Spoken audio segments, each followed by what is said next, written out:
Hello students, in this class we are going to study pragmatism, which is the third school of Western philosophy.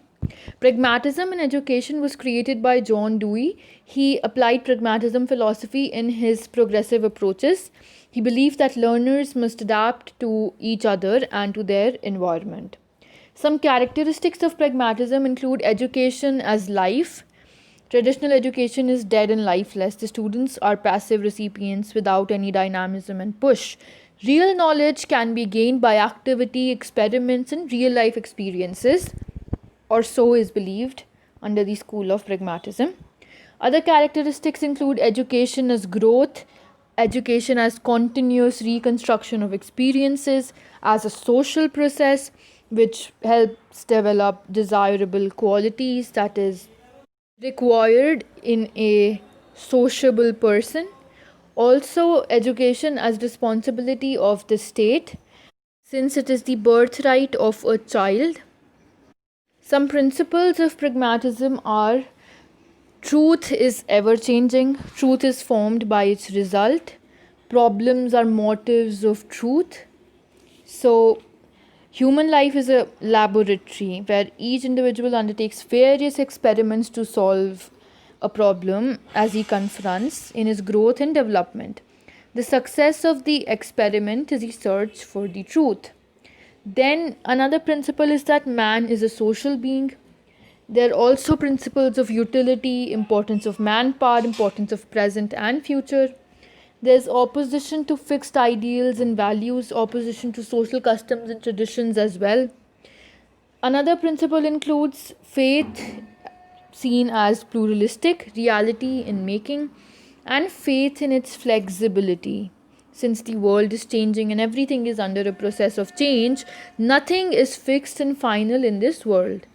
There are four forms of pragmatism: humanistic, experimental, nominalistic, and biological.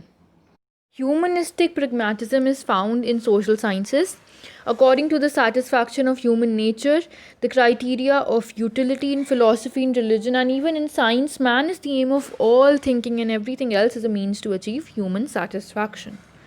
In terms of experimental pragmatism, no truth is final, truth is only known to the extent it is useful in practice. The pragmatists use this criteria of truth in every field of life. Nominalistic pragmatism states that the aim is examination of material through any experiment that one comes across. According to pragmatists, the results of an experiment are always particular and concrete, never general and abstract. Lastly, biological pragmatism. So, experimentation of John Dewey is based upon this biological pragmatism, according to which the ultimate aim of all knowledge is harmony of the man with the environment. Education develops social skills which facilitates one's life. The school is a miniature society which prepares the child for the future life. Now, pragmatism in education. So, since the aim of education are creation of new values, activity and experience, personal and social adjustment, reconstruction of experience, and all round development, the impact of pragmatism on education. So, we'll begin with the curriculum first. Principle of utility. So, according to this principle, only those subjects, activities, and experiences should be included in curriculum which are useful to the present needs of the child and also meet the future expectations. Then there's principle of interest. So these interests are of four varieties: interest in conversation, investigation, construction, and creative expression. Thirdly, principle of experience. So according to this principle, pragmatic curriculum is the child's activity, vocation, and experience. These three should be closely integrated. The curriculum should consist of such varieties of learning experiences which promote original thinking and freedom to develop social and purposeful attitudes. Lastly and fourthly, principle of integration. According to this one unit, pragmatists want to construct flexible, dynamic, and integrated curriculum which aids the developing child, and the changing society more and more as the needs, demands, and situations require.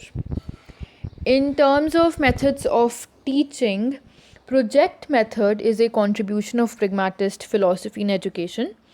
So, John advocates problem solving method. Through this method, a child learns by his own activities and experiences. The teacher develops a problematic experience for learners. Learners perform an activity, and in the course of that activity, a problem is introduced, and then learners are asked to find solutions to that problem. In this course of solving the problem, children tend to learn. According to Dewey, the responsibility of teacher is to design and select proper educative experiences for the teacher. He or she also has to conduct that experience. So there goes the role of teacher. In terms of discipline, Dewey is against externally imposed discipline. He believes that education is activity based, and each activity, like a sport, has its own laws and regulation. This means that discipline of education comes from individual activities and is never imposed from outside. In terms of school, he believes that school is a social organization designed to provide social experience to the learners. School mimic the organization of society itself. So it is not only a center of education but a center of community.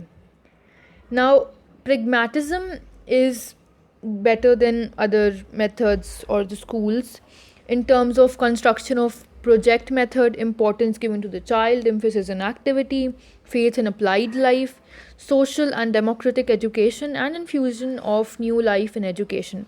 But at the same time, it is opposed to eternal truths. So truth, according to it, truth changes according to change in circumstances. Pragmatists hold that if the results of an activity are satisfying, then it is true, otherwise it is not. Also, they are in opposition of intellectuality, difficulty in construction of curriculum since it is very experience based. Then pragmatism is only a method. It does not lay down any aims, ideals, values of life to be pursued by human beings. It is opposed to predetermined ideas and values, and the no predetermined aims of education. There is also negation of spiritual values. Now, we have discussed in detail on idealism, pragmatism, and naturalism. So, I believe you can do a comparative study of these three schools of Western philosophy. Now, there are various points on which you can find the comparison between these three. So you can list down the differences between these three schools on the basis of their outlook on the school, child, teacher, discipline, teaching methods, subjects to be studied, curriculum, educational objectives, educational philosophy, basic principles, and of course their central themes, main promoters, metaphysics, epistemology, and so. So you can easily list down 10 to 15 comparison points between these three schools of Western philosophy. But we are not done here because we have one more school of Western philosophy to discuss, which is the school of existentialism. The 20th century philosophy school that focuses on the nature of human experience and how we can authentically deal with the freedoms that we have. Existentialism points down the concept of man, the concept of existence, that of universe, and of God. They maintain the question, what is man? So they view man as pure existent who is devoid of any essence whatsoever. He's not bounded by any antecedent human nature but is completely free to determine his own nature. According to various philosophers, they've given various definitions, but this is the gist of it. In the concept of existence, they consider existence as the supreme object of inquiry. Existence is the state of being actual or occurring within space and time. It is conceived as absolutely realistic. It is never but freely creates itself. It is a projection. With each moment, it is either more or less than it is. A slightly trivial concept though. It also focuses on several aspects of existence, like it is focused on problematic character of human situation. It has focused on the fact that all possibilities are dependent upon his relationships with things and with other men. Also on the intersubjectivity that is inherent in existence and is understood either as a personal relationship between two individuals or as an impersonal relationship between unidentified mass and the individual, self deprived of any authentic communication with others. It permits the liberation of human existence from degradation to which man is subject in daily life and directs human existence towards its authenticity. The concept of universe to existentialists is very meaningless and absurd. They battle to create meaning to this God abandoned, absurd universe.